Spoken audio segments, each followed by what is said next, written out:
আসসালামু আলাইকুম।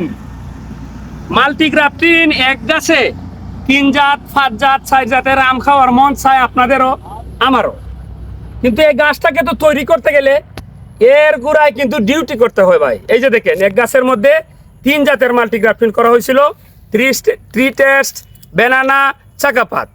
এখন এই যে দেখেন, এটা কিন্তু একটু দুর্বল, এটা মাঝামাঝি, আবার এটা একটু বড়। এটা যেমন এক বাপের করে 3টা ছেলে।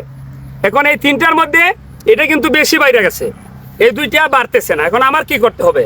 এই যেটা বেশি বাইরে যাইতেছে এটাকে আমি এই জায়গায় ফেলে দেবো, এই যে কেটে দিলাম।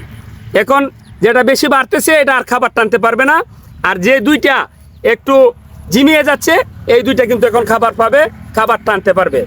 একসাথে 3টা ডাল যখন এক সমান হবে, এক জায়গায় যখন জোপাল হবে, তখন গাছটা দেখতেও সুন্দর লাগবে, ভালো লাগবে। আর আপনাদের হাতে একটা গাছ তুলে দিলে, গাছটা যদি আমাদের মনের মতন হয়, আর এই গাছটা যদি আপনাদের হাতে তুলে দিতে পারি, তাহলে আমাদের মনের মধ্যে একটা আনন্দ আলাদাভাবে কাজ করে।